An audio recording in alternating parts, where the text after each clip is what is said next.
कैसे बेहतर अपने पैसे को मल्टीप्लिकेशन करना है। कल से लेकर आज तक कई ट्रेडिंग एक्टिविटीज, कई trading ideas we were discussing, लेकिन अभी इस सेशन में हम डिस्कशन करेंगे, बात करेंगे कि अपने बिजनेस के रिस्क को कैसे कंट्रोल किया जाए, कैसे मिटिगेट किया जाए। तो आज की प्लानिंग जो सेशन है, जो पॉइंट दिया हुआ है, planning with protecting the life and business is to key to success. पैसे को बढ़ाने की बात सब कर रहे हैं, लेकिन पैसे को प्रोटेक्ट करना है, बिजनेस को प्रोटेक्ट करना है, लाइफ को प्रोटेक्ट करना है, इसके ऊपर कुछ समझते हैं, कुछ जानने की कोशिश करते हैं। Next, I am Lalit Agarwal, as introduction has been given. I am run by insurance brokering firm with risk and management company. We deal with all type of general insurance, life insurance, wealth management and health insurance. Next, लोग insurance से बात करते तो ऐसा लगता है कि पता नहीं किसी ने जेब काट ली हो, ऐसा लगता है इंश्योरेंस के बारे में बात करके।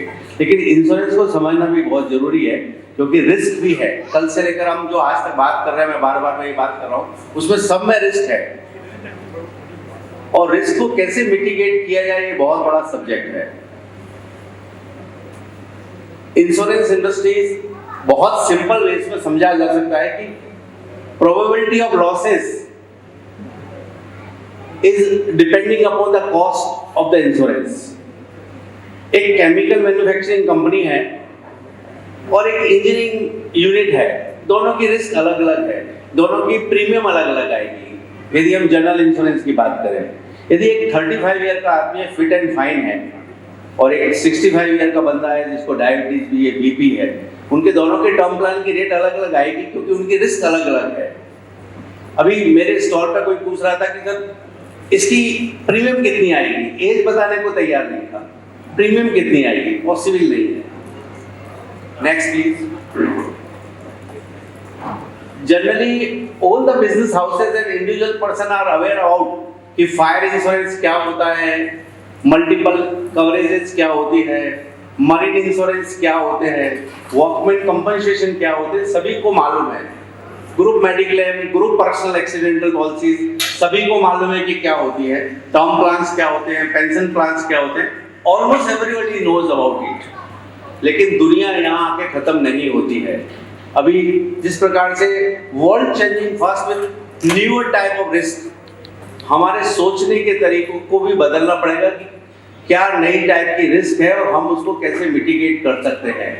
तो हमें कुछ आउट ऑफ बॉक्स थिंकिंग करनी पड़ेगी, कुछ ऐसा सोचना पड़ेगा जो फायर एंड मरीन में ही नहीं फंसे रहे। भैया चलो फायर पॉलिसी ले ली, मेरा तो इंश्योरेंस का काम पूरा हो गया, मेरा रिस्क मिटिगेट हो गया है, लेकिन फायर पॉलिसी के अलावा भी बहुत सारे रिस्क हैं जो आपके बिजनेस में अवेलेबल हैं।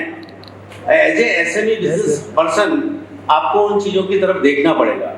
अभी बहुत सारे लोग आईपीओ की बात कर रहे थे, तो आईपीओ यानी बहुत सारी चीज़ें हम आगे पेजेस में देखेंगे कि उनको बहुत सारी प्रॉब्लम्स आती हैं।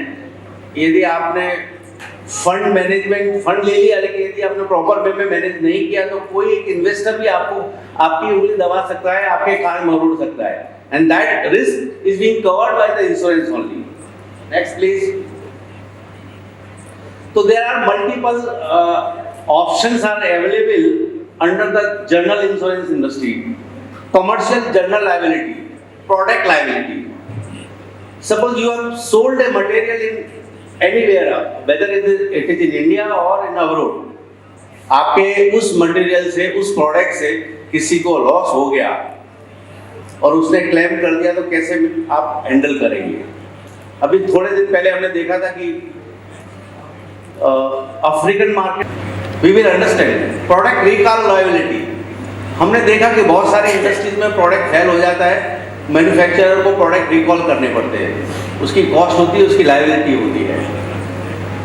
कंटामिनेशन रिकॉल लायबिलिटी, हम बहुत सारे जाते हैं, प्रोडक्ट कंटामिनेट हो जाते हैं, खराब हो जाते हैं, उसकी सेल्फ लाइफ से पहले ही प्रोडक्ट खराब हो जाते हैं, क्या किया जाए। बैच की बैच आउट हो गए, चले गए, अभी क्या किया जाए। उसी प्रकार से director and officer liability, employment practice, कोई भी एम्प्लॉई मेरा प्रमोशन नहीं किया उसके ऊपर भी कंप्लेंट कर सकता है, मुझे टर्मिनेट क्यों कर दिया उसके ऊपर भी कंप्लेंट हो सकती है, मेरे ऊपर हरेसमेंट किया, मुझे सेक्सुअल हरेसमेंट किया, कुछ भी केसेस के ऊपर एम्प्लॉय कंपनी के डायरेक्टर्स के ऊपर, कंपनी के को फेलो मेंबर्स के ऊपर केस किया जा सकता है। अननेम्ड D&O यानी जो एम्प्लॉय जो डायरेक्टर छोड़ के चले गए 2 साल पहले, लेकिन उनको पुराना कोई केस में अभी इन्वॉल्व कर दिया, कैसे हैंडल करेंगे? वो तो छोड़ के गया बेचारा, 2 साल पहले रिजाइन देके चला गया था, लेकिन केस अब आया है, how to handle? Law imposing liability on independent directors. Independent director से अपॉइंट करने के लिए नहीं है कि भाई चलो आप तो 74% के स्टेक होल्डर हो, हमने एक इंडिपेंडेंट डायरेक्टर अपॉइंट कर दिया, वो आपकी AGM में आएगा, आपके मीटिंग्स में आएगा और कुछ नोट बना के भेज देगा। उसके पास बहुत सारी रिस्पॉन्सिबिलिटी है जो लॉफुली उसको मैनेज ड्यूटी डिस्चार्ज करनी है। यदि वो नहीं कर पाया, उसके ऊपर कोई कंप्लेंट हुई तो what to do? Professional indemnity, professional liability. Technical company ने किसी ने सॉफ्टवेयर बनाया, वो सॉफ्टवेयर ढंग से काम नहीं कर रहा है, व्हाट टू डू? उसने आपको करोड़ों रुपए दिए हुए हैं, कैसे हैंडल करेंगे? आर्किटेक्ट एंड इंजीनियर्स, मैंने डिजाइन बनाया, डिजाइन बराबर नहीं बनाया था, बराबर डिजाइन बनाया है लेकिन नहीं बनाया, कब मालूम पड़ेगा? जब घटना घटेगी। उसी प्रकार से इंजीनियर्स, इंटीरियर डिजाइनर, बोला मैंने तो बना दिया, मेरा काम खत्म हो गया, ये तो एजुकेशन वाली एजेंसी का काम था, मेरा काम तो डिजाइनिंग करने का था। No, this is your duty. Project managers, consultant, चाहे हम we are also a consultant, insurance broker are consultant, equity brokers are consultant. यदि हमारे सलाह पर, हमारी गाइडेंस पर किसी क्लाइंट को लॉस हो गया तो what they will do against us? They will go to the court, at least specially in the insurance broker case. I can't say what is the status of equity broker, but insurance broker they can go to the court and ask कि भाई ललित जी ने आपने ये suggestion दिए थे, this suggestion does not work, और इससे मेरे मिटिगेशन कंप्लीट नहीं हुए। They can go to the court. If I don't have a professional indemnity insurance, court will definitely sue me, but who will pay the money? Doctors and hospitals. हमने कई doctors को देखा, आपने सुना भी होगा कि डॉक्टर्स ने ऑपरेशन के वक्त में सीजर अंदर रख दी, ये वो बहुत सारे केसेस हैं। बहुत सारी जगह देखते हैं कि पेशेंट की डेथ हो गई, पेशेंट के फैमिली के लोग हॉस्पिटल में आ जाते हैं, तोड़फोड़ करने लगते हैं। बहुत सारी घटनाएं हम आए दिन देखते हैं। एंड एरर एंड ओमिशन, गलतियों की वजह से गलती हो गई, बहुत सारी चीजें। Next please, next. Public liability. अब पॉल्यूशन एक ऐसा सब्जेक्ट है कि सभी जगह पॉल्यूशन है, हम पॉल्यूशन को रोक नहीं सकते। हिंदुस्तान में तो पॉल्यूशन, अमेरिका ने तो क्या किया, जितनी भी पॉल्यूशन की इंडस्ट्री थी उनको चाइना भिजवा दिया, कुछ वर्ल्ड के दूसरे कंट्रीज में भिजवा दिया, कुछ थर्ड वर्ल्ड में भिजवा दिया। लेकिन हम क्या करें, हम तो डेवलपिंग कंट्रीज है, हमारी इंडस्ट्री में पॉल्यूशन तो होना ही होना है। बहुत सारे थॉट प्रोसेस है, बहुत सारे ट्रीटमेंट है, लेकिन फिर भी पॉल्यूशन होना है। अब यदि बाजू वाले लोगों ने बोला कि भाई आपकी इंडस्ट्री पॉल्यूशन कर रही है, उसके ऊपर कंप्लेंट दे दी, भले ही आपने पॉल्यूशन की सर्टिफिकेट भी लेकर रखा हुआ है, लेकिन यदि उसने कंप्लेंट दे दी तो आप तो परेशानी में आ जाने वाले हो। हमारे बड़ौदा के पास में, उधर पादरा के पास में एक इंडस्ट्रियल जोन है, वहाँ पूरा केमिकल जोन है और वो आए दिन तकलीफ होती रहती है। तो pollution liability is also it can be covered under the insurance. Third party liability, आप अपने प्रेमाइसिस में बैठे हुए हैं, आपके प्रेमाइसिस में फैक्ट्री में कोई विजिटर आ सकता है, आपके प्रेमाइसिस में कोई घटना हो सकती है जो आजू बाजू की कंपनियों को, आजू बाजू में रोड में जाते हुए लोगों को तकलीफ हो सकती है। That can be covered under the insurance. Cyber crime is one of the hottest area nowadays or topic nowadays. Everybody, either me, you, everybody is using GPay or PhonePe or Gmail or any mail. We are doing financial transaction through the online banking. This is the everyday case what we are observing. Data exfiltration, data alteration, data deletion, network lockdown, system failure, service unavailable, ये सारे के सारे cases cyber cases की वजह से, cyber crimes की वजह से हो रहे हैं। How to handle these things, जो हो गया उसको रोका नहीं जा सकता, लेकिन फाइनेंशियल लॉसेस को कैसे हैंडल किया जाए। ट्रेड क्रेडिट, एसएमई में जितने भी लोग हैं माल तो उधार बेचेंगे ना, सभी लोग तो एडवांस में पेमेंट देके माल नहीं बुलाते। मैनी पीपल्स क्रेडिट पे माल देते हैं, और यदि पैसा टाइम पे नहीं आएगा तो क्या करेंगे। क्लाइंट इंसॉल्वेंट हो सकता है, intention of buyer is not paying, secure account receivable का क्या करेंगे। ये प्रॉब्लम्स कोई भी एसएमई को सबसे ज़्यादा रहने वाली है। भले वो अपने बिल्कुल डिस्काउंट करा ले, लेकिन यदि डिस्काउंट कराने के बाद में भी उसको टाइमली पेमेंट नहीं आएगा तो क्या करेगा। So this can be covered under the insurance also. Next please. ये एक ऐसा सब्जेक्ट है कि टेक्निकल भाषाओं में नहीं समझाया जा सकता, तो आई थॉट कि let us give me examples कि ये प्रोडक्ट कैसे काम करता है। तो कमर्शियल जनरल लायबिलिटी का एक इंसिडेंस बताता हूँ। Lawsuit against the Indian pharma company for supplying defective health care product leading to the multiple damage. कहने का एक इंडियन फार्मास्यूटिकल कंपनी ने कोई भी माल बेचा अपने डिस्ट्रीब्यूटर के through across the country, product supplied by the Indian pharma company through its distributor in overseas use were found defective due to presence of impurity. Pharmaceutical industry में suppose आपने कोई भी एक मेडिसिन है, क्लोरफेनामाइड मेलेट है, उसमें 5 milligram की जगह आपने 5.5 डाला या ज़्यादा डाला या कम डाला तो वो इम्प्योरिटी में आएगा। आप कई बार देखेंगे फार्मास्यूटिकल में लिखा होता है पैरासीटामोल 500 मिलीग्राम, नीचे लिखा है क्वांटिटी सफिशिएंट, एक्सिपिएंट में लिखा हुआ है। तो वो क्वांटिटी सफिशिएंट क्या है और कितनी होनी चाहिए, ये यदि लिस्टेड ही नहीं है तो उसको समझना बहुत मुश्किल होता है। तो इसलिए वो impurity above the permissible threshold मान ली जाती है, which lead to the multiple damages. Certificate of analysis did not capture relevant parameter to ensure compliance with regulator. Compensation amount was around 20 crore rupees in this case, and that 20 crore rupees have been paid by the insurance company because client was having a CGL insurance. So such problems can be taken through insurance. Next please. Litigation against the restaurant owner. This we have seen every day. Litigation against the restaurant owner for serving contaminated food which led to the food poisoning. हम किसी restaurant में गए, हमने देखा कि कई बार food खराब होता है, वो लोग सर्व कर देते हैं। खाकर हम लोग तो शांति से कई लोग आ जाते हैं, लेकिन कुछ लोग जो समझते हैं, they want plenty consumed food in the restaurant which was contaminated, leading to the food poisoning. Later the manager and cook admitted their fault. लेकिन यदि कोर्ट में केस जाए तो क्या होगा।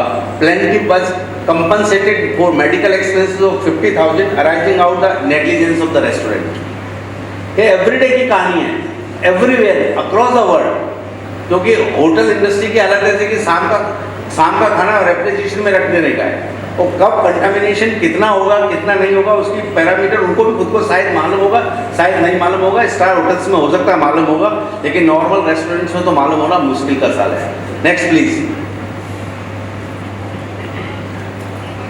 Lawsuit against the automobiles company for manufacturing defective in one of its machine part. ये case है, an automobile company received A complaint in Europe that one of the vehicle at their customer plant which contained insured part was creating a lot of noise. बड़ा अजीब है, noise create करने पर भी problem हो गई, लेकिन चूंकि नॉइस नहीं होनी चाहिए उस प्लांट के उस मशीन के हिसाब से, लेकिन है। It was informed that noise was because faulty part installed automobile company. अब ये मैटर इतना हुआ कि इसमें 75 lakhs का सेटलमेंट हुआ है। तो this is under the CGL policy जो हम देख रहे हैं। यदि सच टाइप ऑफ प्रॉब्लम्स को can be handle bye the insurance companies और बाय द प्रोक्योरिंग और taking proper insurance policies. Next please. So commercial general liability has a very big parameter or say umbrella, right from advertising infringement, product quality issues, design defect, manufacturing defect, and premises liability. Manufacturing companies worldwide are exposed to such kind of risk every day. चाहे वो हिंदुस्तान में आनंद में कोई बैठा हो, बड़ौदा में बैठा हो, हिंदुस्तान में वर्ल्ड में हो, सभी लोगों को सच टाइप की प्रॉब्लम्स आती है. CGL insurance is a tool to eliminate such risk, motive to mitigate and minimize the financial loss of the insured. Next please. Professional indemnity. ये बहुत पॉपुलर एग्जाम्पल है. Under construction flyover collapse at Kolkata, ये 2016 का है, कोलकाता का है. जब 2016 में इलेक्शन हो रहे थे, हमारे PM ने इसके ऊपर काफ़ी सारा कमेंट भी किया हुआ है इस इंसिडेंट्स के ऊपर. अब आप देखिएगा इसमें कितने लोग इन्वॉल्व हो गए और कितने 150 metres steel span of under construction Vivekananda road flyover collapsed. The investigating committee found defective in multiple aspects of the flyover construction, including design, construction, raw material, and supervision. All are different agencies are involved in this case. Problem is one, flyover is collapsed, but so many agencies are involved. Whether all those agencies are having a professional indemnity insurance or not, I don't know. Outcome: the construction company was held liable and 5 officers were detained. The construction company office was seized. The law firm handling the litigation was appointed by the insurance company to manage the defense. अभी case बाकी है, लेकिन expected cost $6 million का case clear होने की संभावना है. आपको मैं बता दूं यहाँ कि इन सारे केसेस को हैंडल करने के लिए जो एडवोकेट अपॉइंट किए जाते हैं वो इंश्योरेंस कंपनी के द्वारा अपॉइंट किए जाते हैं और उनकी कॉस्ट भी इंश्योरेंस कंपनियां देती हैं. डिफेंस कॉस्ट बोलते हैं उनको हम लोग. तो that defence cost is borne by the insurance companies. Next please. This is another case, a metro overpass collapse in Mexico. Construction flaws cause deadly Mexico city metro crash.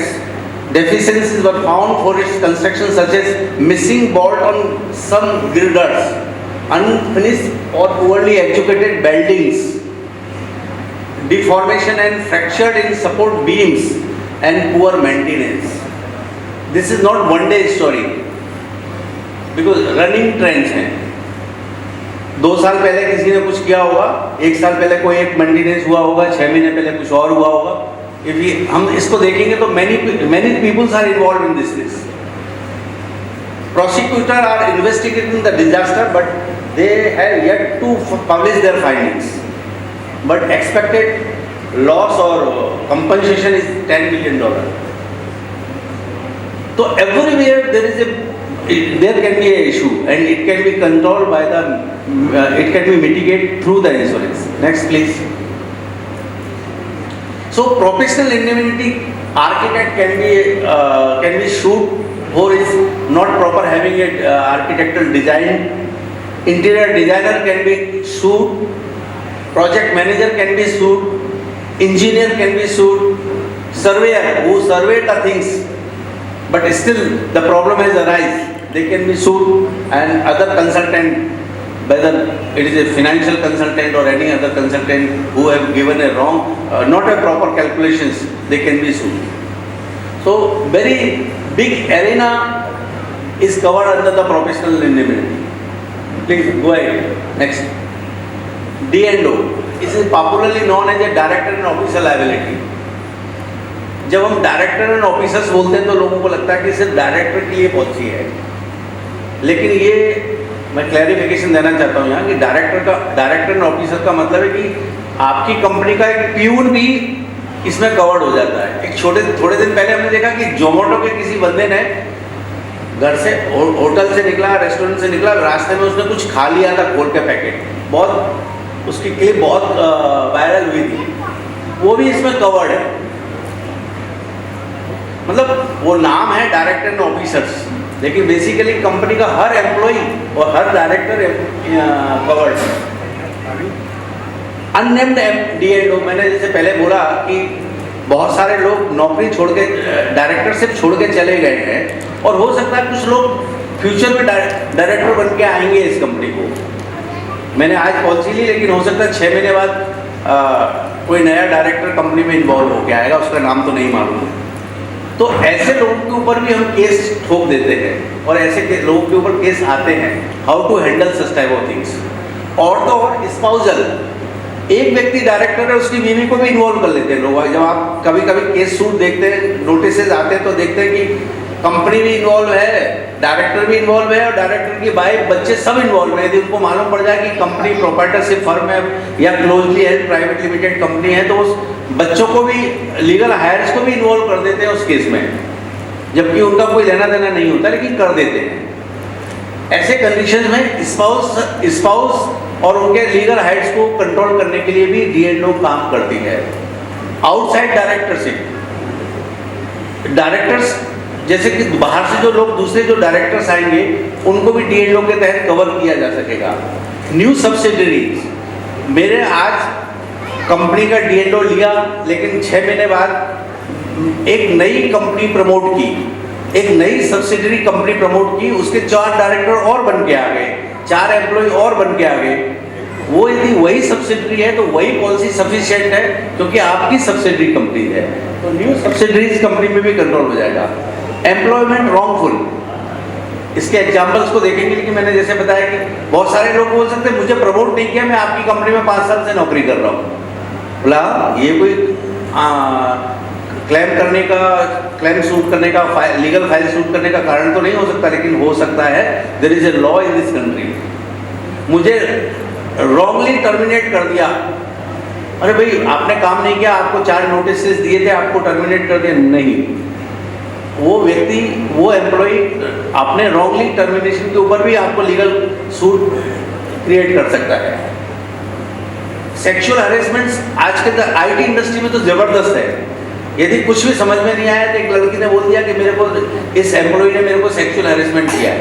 अब sexual harassment होने का मतलब है 2-3 घटनाएं घटेंगी, company की reputation खराब होगी, उस एम्प्लॉय की रेपुटेशन खराब होगी, और प्रॉब्लम तो आने वाली है, लीगल जितनी भी प्रॉब्लम्स आने वाली है। तो बहुत सारे प्रॉब्लम्स हैं जो एम्प्लॉयज़ के थ्रू आ सकते हैं, जो D&O पॉलिसी के तहत हम कवर कर सकते हैं। Additional limit for executive directors, अभी हम लोगों ने कई बार क्या होता है कि प्रोफेशनल इंडेमनिटी इंश्योरेंस लिए हुए होते हैं, लेकिन मान लो प्रोफेशनल इंडेमनिटी इंश्योरेंस 1 करोड़ के लिया हुआ है, और वो क्लेम 1 करोड़ से ऊपर का जा रहा है, लेकिन यदि आपके पास D&O है तो फर्दर अमाउंट को D&O से किया जा सकता है। मतलब प्रोफेशनल इंडेमनिटी का ये टॉपअप माना जा सकता है, हालांकि टॉपअप को सिर्फ समझने के लिए बता रहा हूँ, लेकिन टॉपअप माना जा सकता है। क्राइसिस मिटिगेशन, जब आप IPO लेके आते हैं, जब आप पब्लिक लिमिटेड कंपनी बनते हैं, तो छोटा सा एक शेयर होल्डर भी ना आपको प्रॉब्लम क्रिएट करके रख सकता है। जैसे अभी IPO के पूरे लोग बता रहे थे कि आपकी कंपनी को कोई कुछ नहीं कर सकता, आप रोजाना डिसीजन ले सकते हो, बिल्कुल ले सकते हो, लेकिन जब एक मच्छर आपकी जिंदगी को खराब कर सकता है, वही एक शेयर होल्डर भी आपको परेशान कर सकता है यदि वो अपने ऊपर आ जाए। 50 क्वेश्चन तो पूछ सकता है, 50 लिटिगेशन डाल सकता है, तो हु विल हैंडल? वो CS हैंडल करेगा, और CS हैंडल करने के लिए फाइनेंशियल लॉसेस कहाँ से आएंगे? And deprivation of asset cost of obtain the discharge of revocation of the judicial order, court के ऑर्डर आ गए हैं, उनके लिए फाइनेंशियल एस्पेक्ट है, यदि D&O के तहत है तो कवर किए जा सकेंगे। नेक्स्ट प्लीज, इसको समझते हैं हम।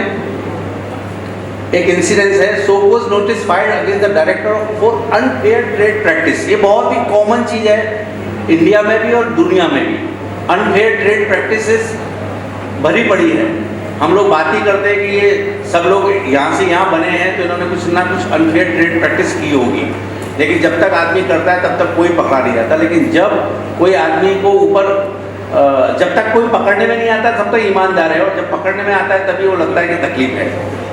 FIR filed by the customer against the managing director and senior management by Anti-Corruption Bureau for cheating and unfair trade practices The matter is litigation before the trial court. The law firm is handling the litigation is approved, appointed by the insurance to manage the defense of the director, and the defense costs are being borne by the insurance company with periodical review of the defense strategy. ये बहुत ही routine में हर company के साथ में ये मुश्किल आके खड़ी होती है, और इसके लिए compensation amount is just 1 crore rupees approximately. It is under consideration. The matter is under consideration, so it has not been completed. Next, please. ये मैं एग्जाम्पल दे रहा था, वही है. Claim filed by the ex-employee for wrongful termination. Ex-employee filed a complaint wrongful termination and alleged discrimination on basis of her gender, age, and disability.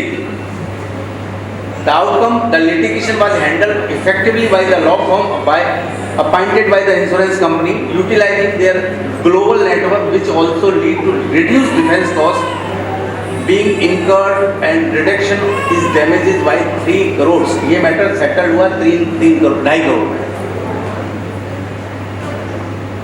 तो ये type की problems companies को रेगुलरली आ सकती है. यदि जैसे जैसे हमारा सोसाइटी नॉलेजेबल होता जा रहा है, सोशल मीडिया से इन्फॉर्म होता जा रहा है, अपने राइट्स को समझता जा रहा है, तो वो अपने कोई भी घटनाक्रम पर वो कोर्ट में चला जाता है, लिटिगेशन में चला जाता है. Next please. एक और केस है, anti trust investigation filed against the director and company for cartelisation and controlling price of certain products. ये भी बहुत रूटीन की प्रॉब्लम है हिंदुस्तान में या वर्ल्ड में भी. कार्टल शेयर मार्केट के लिए तो बहुत ही बोलते हैं कि कार्टल बना के लोग शेयर मार्केट में काम करते हैं, लेकिन जब तक प्रूव नहीं होता तब तक बात ही बातें हैं. लेकिन कहीं प्रूव हो जाए तो तकलीफ का मुद्दा है. Regulatory investigation initiated against the US subsidiary and Indian parent along with the director for violation of law. Multiple class action were also initiated. Proceeding had to be handled discreetly, and availability of complete information was challenging due to sensitive nature of information. Settlement cost was done on declaration basis to the assist of the insurance with right to recover subsequently. 12 crore रुपए में ये matter settle हुआ है. ये matter US का है, US subsidiaries Indian parent company. 12 crore rupees insurance company has paid under the D&O policy. Next please. One more example, suppose notice issued by the SEBI to director and entity of violation of code of conduct connection with trading window. Investigation initiated against the directors for alleged gross professional misconduct, fraudulent trade practice. Outcome, we suggest separate law firm for defending director to avoid allocation issue, and direct reimbursement was done to the law firm. Payment was done with the right to recover in case of final adjudication against the director. Compensation was done 4 crore rupees. ये सब अपने India का ही है. Next please. Type of cyber crime. रोज के cases है जैसे हम लोग डिस्कशन कर रहे हैं. साइबर क्राइम 3 प्रकार से किए जा रहे हैं. एक तो technology use as a target, तो उसमें प्योर टेक्नोलॉजी क्राइम होते हैं, can be committed only by the using computer and ICTs. दूसरे हैं technology use as a tool, वहाँ ट्रेडिशनल क्राइम होते हैं.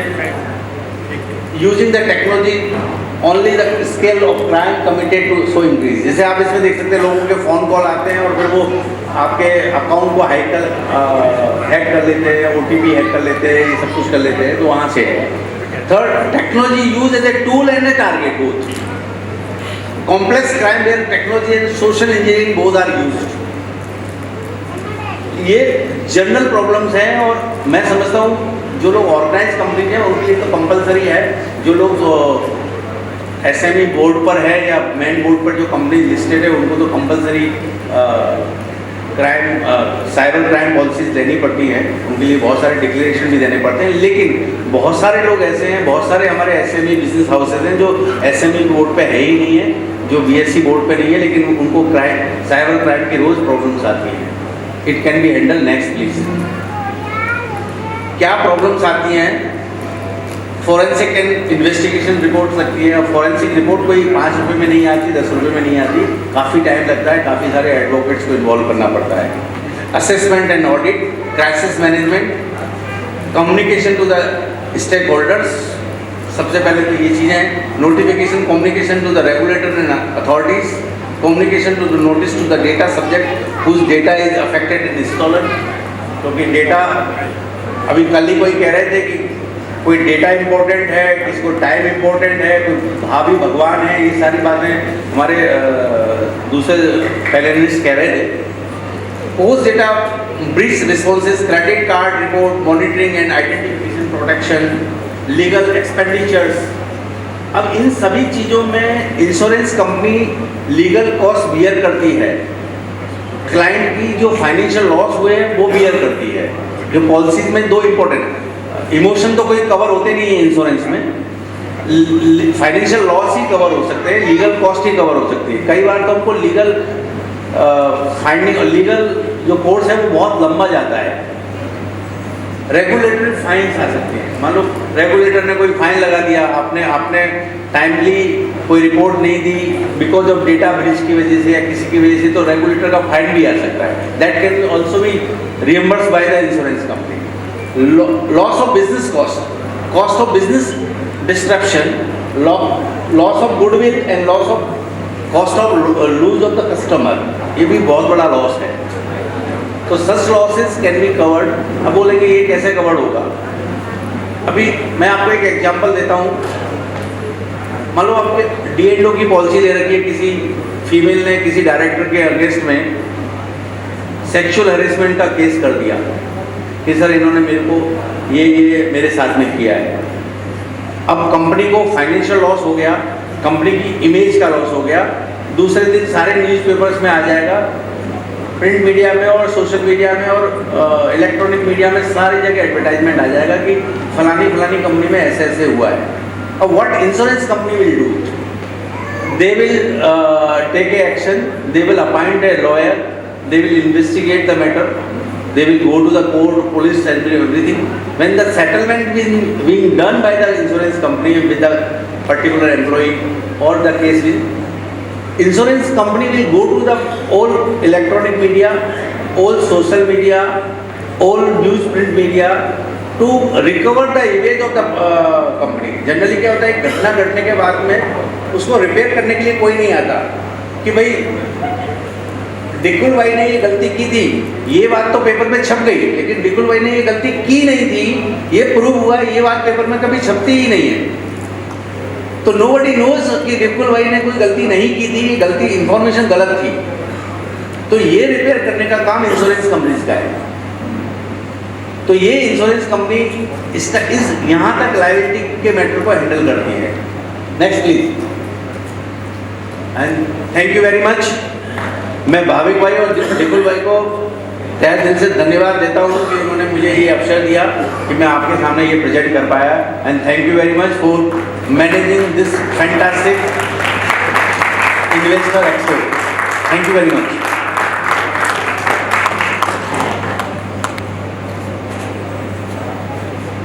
Now we invite Mr. Bhavik Patel, Executive Director, DP Trading, to present a token of gratitude to Mr. Lalit Agarwal on behalf of Charotar Investor Expo.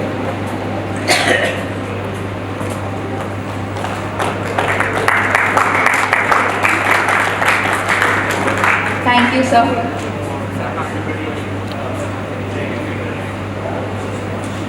But